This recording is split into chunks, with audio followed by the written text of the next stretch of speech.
Schedule caste classification for social justice అంశం మీద జరుగుతున్న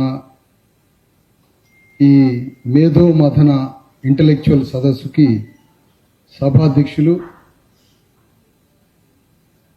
ఈ కార్యక్రమానికి ముఖ్య అతిథిగా విచ్చేసినటువంటి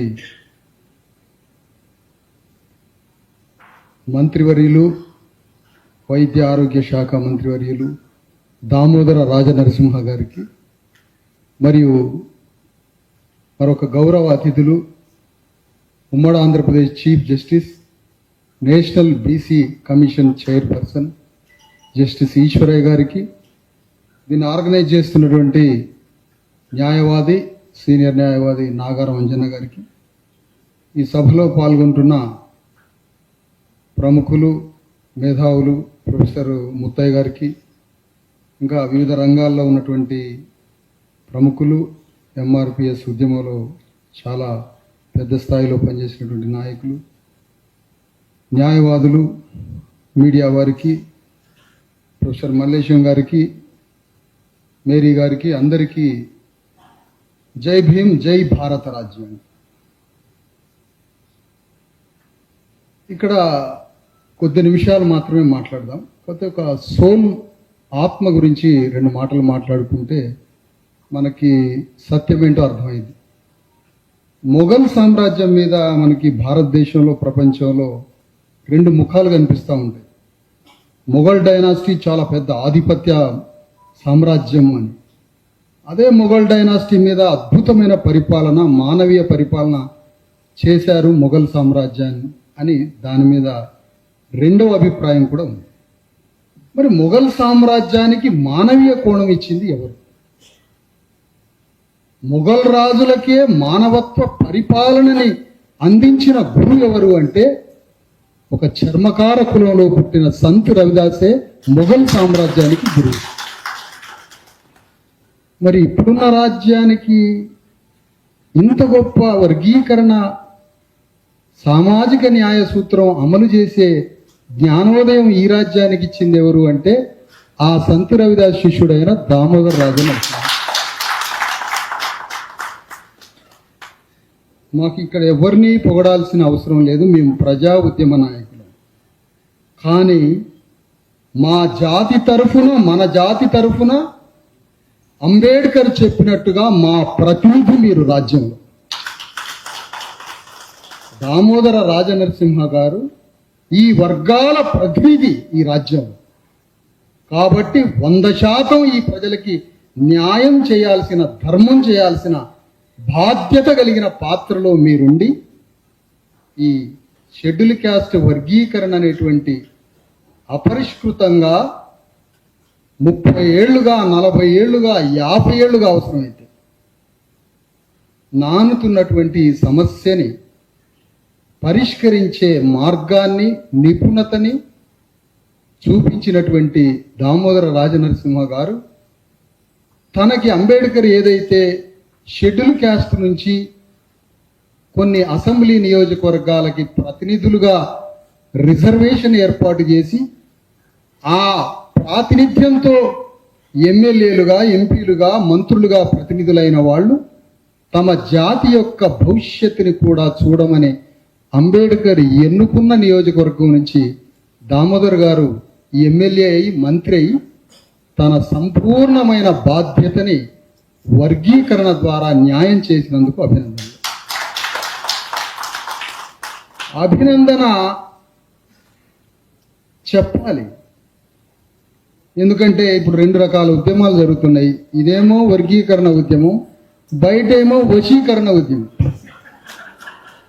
వచ్చిన సావు అది. అసలు వశీకరణ అంటే మిత్తు, వశీకరణ అంటే మిత్తు, అబద్ధం, సత్యం ఉండదు, న్యాయం ఉండదు. అదేమో వశీకరణ, ఇదేమో వర్గీకరణ. ఎట్లా పాడైంది మరి? ఎందుకంటే మనం సత్యాన్ని అర్థం చేసుకోకపోతే మానవ దేహానికి విలువే లేదు, జీవితానికి అర్థమే లేదు. ఏదో ఒక ఆత్మ సంఘర్షణ, ఒక అంతర్లీన భూకంపం, సత్యం దగ్గరికి చేరాలనే ప్రళయం ఆత్మలో సంఘర్షణ జరగబట్టే వర్గీకరణ పట్ల చాలా చిత్తశుద్ధిగా న్యాయంగా దాన్ని నడిపించే మార్గంలో నడిపించడం.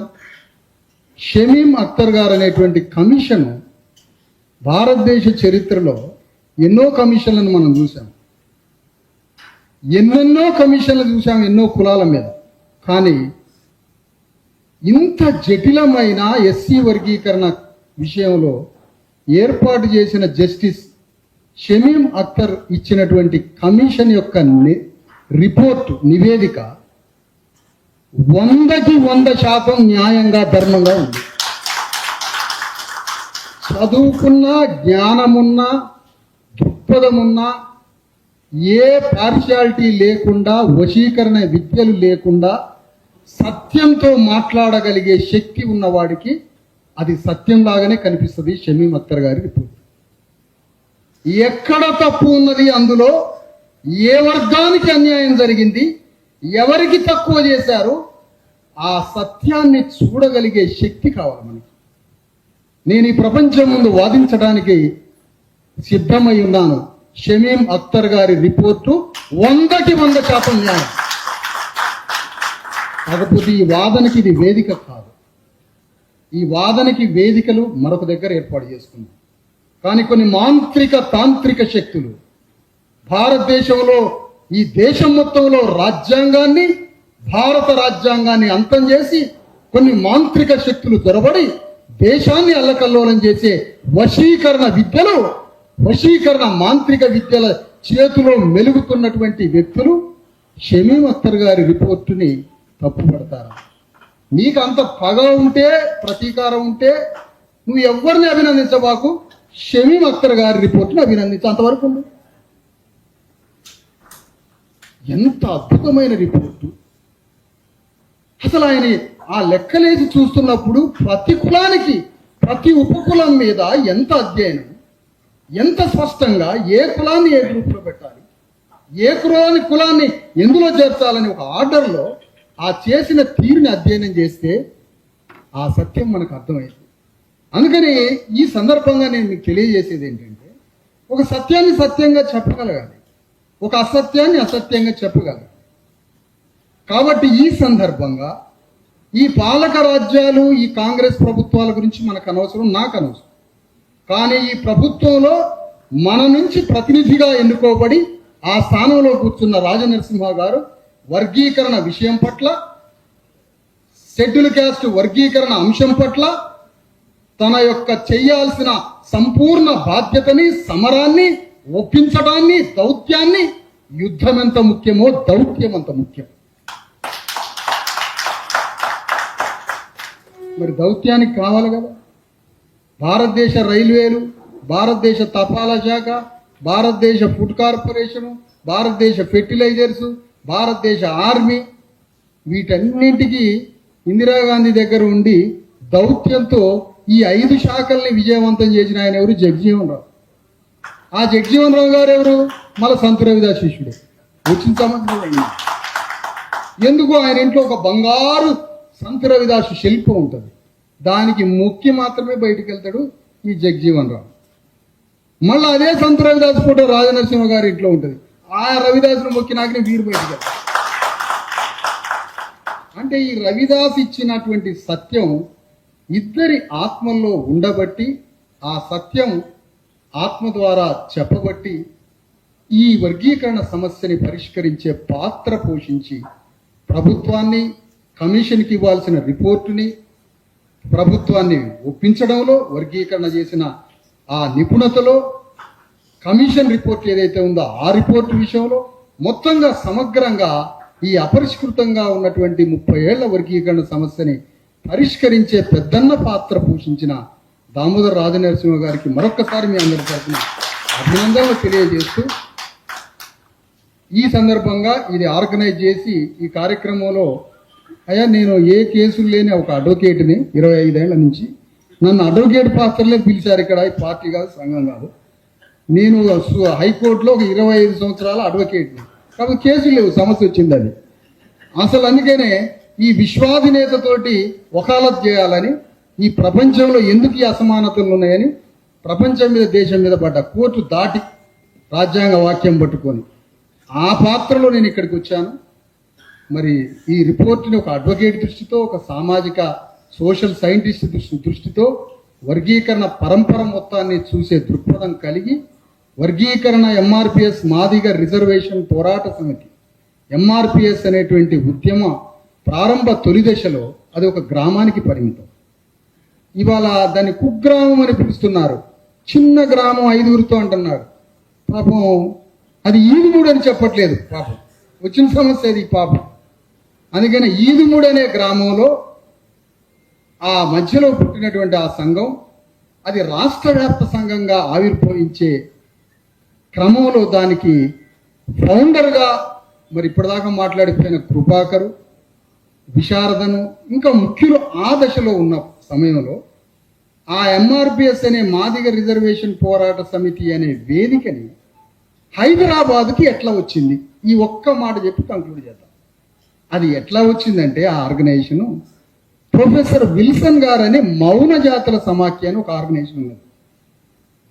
Professor Wilson philosophy head of the department Osmania university.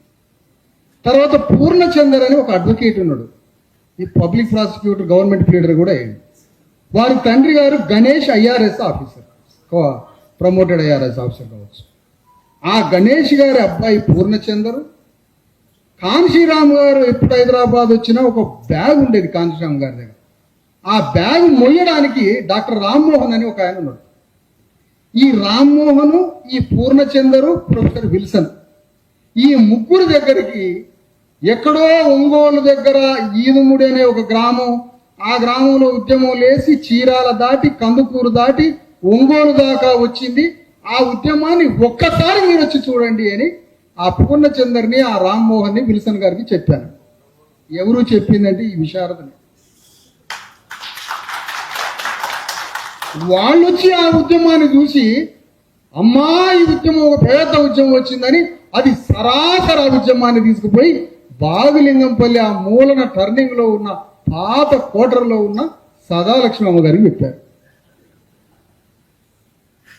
చెప్పిన 2 నెలలకే అర్ధరాత్రి పూట ఒక స్కూటర్ మీద ఈ ముగ్గురిని వేసుకొని 4 బండి మీద పోయాను. ట్రాఫిక్ పోలీసులు ఉంటే క్షమించాలి.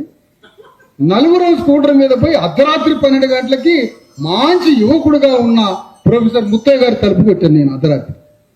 మీరు నిద్ర డిస్టర్బ్ చేసినందుకు క్షమించండి, ఎందుకంటే మనకి నిద్ర అంటే ఇష్టం. మళ్ళీ ఆ ప్రొఫెసర్ గారి ముత్తయ్య గారి తలుపు కొట్టి ముత్తయ్య గారిని బిల్డింగ్ మీద కూర్చోబెట్టి తెల్లవారి సూర్యోదయం అయ్యేంత వరకు కృష్ణని వీళ్ళని మొత్తాన్ని కృష్ణమాదిగని ఈ ముగ్గురిని తీసుకొని పోయి ముత్తయ్య గారిని సూర్యుడు లేపేంత వరకు చెప్పిన తెల్లారిందాక. అట్లా అట్లా అట్లా మండుకుంటూ అది వశీకరణ విద్యగా మారి ప్రపంచంలో వాల్మార్ట్ బిజినెస్ లాగా అతిపెద్ద వాణిజ్య సంస్థ అయిపోయింది. వాల్మార్ట్ అన్నా అది ఒక చిన్న, ఎంత వాల్మార్ట్ అంతా కలిపి ఎంత ఉంటుందా అంటే 4 షిప్పులు అంతా.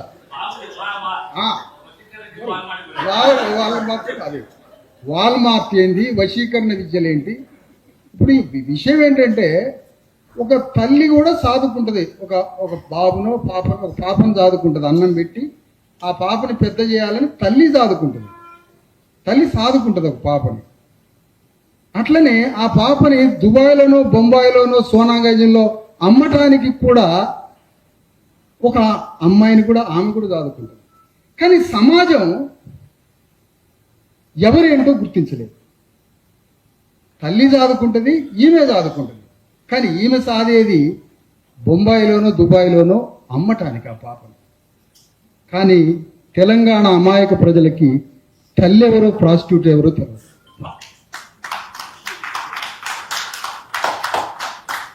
ఎందుకంటే సత్యం తెలవని సమాజం, ఆత్మ తెలవని సమాజం కాబట్టి తెలియదు. 30 ఏళ్ల నుంచి 300 అసెంబ్లీలు, 30 పార్లమెంట్లు, 300 అసెంబ్లీలలో 30 పార్లమెంట్లలో ప్రతి అసెంబ్లీలో పోటీ చేసే ముగ్గురు ఒకరికి తెలియకుండా ఒకరికి మాదిగల ఓట్లని గంపగుత్తుగా 30 ఏళ్ల నుంచి జరుగుతున్న మార్కెటింగ్ వ్యాపారం. నేను ఒకటే అడుగుతున్నా మేధావుల్ని ఈ రాష్ట్రంలో, అయ్యా నేను ఒకటి అడుగుతున్నా, ఆత్మగౌరవానికి పరాకాష్ఠ ఏంటో తెలుసా? ఆత్మగౌరవం అనేది ఒక అణువంతు ఉంటుంది, దానికి ఆకాశం ఎత్తు రూపం ఏంటో తెలుసా? ఆత్మగౌరవానికి పరాకాష్ఠ రూపమే అధికార సింహాసనం. నీలో ఆత్మగౌరవం మెండుగా ఉందా, నువ్వు ఆటోమేటిక్గా సింహాసనం దగ్గరికి పోతావు. మరి ఆత్మగౌరవం ఉన్నప్పుడు పెద్ద పెద్ద మేధావులు వచ్చి చెబుతున్నారు కదా వర్గీకరణ అంశంలో, ఏనాడైనా మీరు ఒక మాట చెప్పారా? ఈ మేధావులను అడుగుతున్నా, ఏమని?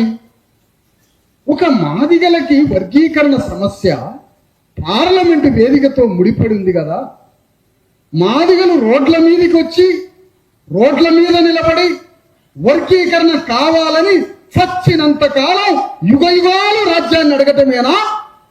మాదిగల ఓట్లని తమకి తాము వేసుకొని కొంతమంది ప్రజాప్రతినిధులు పార్లమెంటులోకి పోయి ఆ పార్లమెంటులో వర్గీకరణ బిల్లుని ప్రధానమంత్రితో ఒప్పించి చేయించడానికి మాదిగల నుండే పార్లమెంట్లోకి ప్రతినిధులుగా పోవాలనే ఉద్యమం జరగదా? దానికి ఏ మేధావులు వచ్చి చెప్పరా? పాపం ఆయన జయప్రకాష్ నారాయణ కారంచేడులో మాదిగల నరికిని చంపిన కమ్మవారికి మద్దతు పలికే జయప్రకాష్ నారాయణ వచ్చి మద్దతు పలుకుతాడు. కానీ అంత పెద్ద 10 మంది మేధావులు వేదిక మీద ఒక్క మేధావేనా, central university political science professor, world class professor, భారతదేశంలో పేరుగాంచిన ప్రొఫెసర్ హరగోపాల్ గారు నేను ఒక మాట అడుగుతున్నా, అయ్యా హరగోపాల్ గారు పొలిటికల్ సైన్స్ ప్రొఫెసర్ కదా, పార్లమెంటులో తెలంగాణ వాదాన్ని వినిపించడానికి వీధి పోరాటంతో పాటుగా పార్లమెంటులో సభ్యులు పోబట్టే ఆ పార్లమెంటులో తెలంగాణ బిల్లుని ఆమోదింపజేయడానికి, తెలంగాణ బిల్లుని తీసుకురావడానికి పార్లమెంటు సభ్యులు పోయారు. జార్ఖండ్ నుంచి పార్లమెంట్లోకి సభ్యులు పోయారు. తమిళనాడు బీసీ రిజర్వేషన్ల గురించి పార్లమెంట్లోకి సభ్యులు పోయారు. భారతదేశంలో ఉన్న అనేక జటిలమైన సమస్యల్ని పరిష్కరించడానికి ప్రతినిధులుగా పార్లమెంట్లోకి పోయి పార్లమెంటులో స్వరాన్ని సింహనాదం చేసి ప్రధానమంత్రి మెడలు వంచి తమ బిల్లులు పరిష్కరించుకున్నప్పుడు 70 లక్షల మంది ఉన్న మాదిగల తరఫున ప్రజాప్రతినిధులు కూడా పార్లమెంటులో పోయి ఈ బిల్లుని పరిష్కరించుకోండి అని ఒక్క మేధావి కూడా ఎందుకు చెప్పలేదని అడుగుతాను నేను. ఎందుకు మాట్లాడలే? ఎందుకంటే మాదిగలకి రాజకీయ వెన్నుముక్క వస్తే దేశంలో భూకంపం వచ్చి త్రివర్ణాలు నాశనం అయిపోతారు.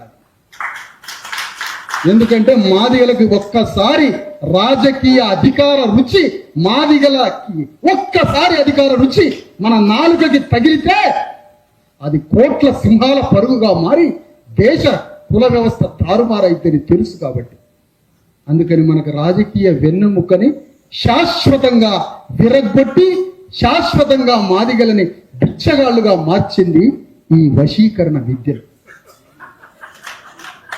అందుకనే వర్గీకరణ, క్లాసిఫికేషన్ అనే వర్డ్ ఏంటో తెలుసా? భారత రాజ్యాంగానికి ఆత్మే క్లాసిఫికేషన్.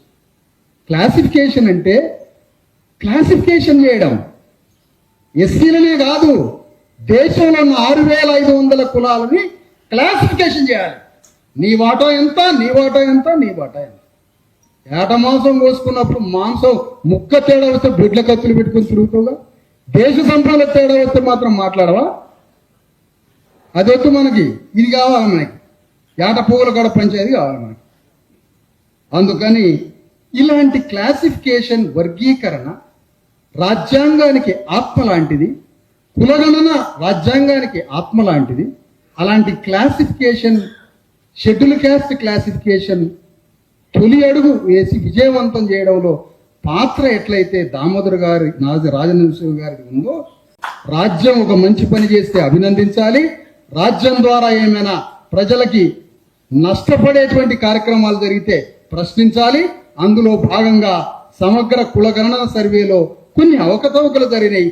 ఆ విషయంలో కూడా రాజ్యాన్ని ప్రశ్నించాల్సి సందర్భం మాలాంటి ప్రజాపక్షంగా ఉన్న వాళ్ళకి, అడ్వకేసీలో ఉన్న వారికి మేము ఇది ప్రశ్నిస్తాం. కులగణనలో లోపాలు ఉన్నాయన్న సంగతి, వర్గీకరణ చేసినందుకు అభినందించే వివేకం కూడా మాకుందని తెలియజేస్తూ సెలవు.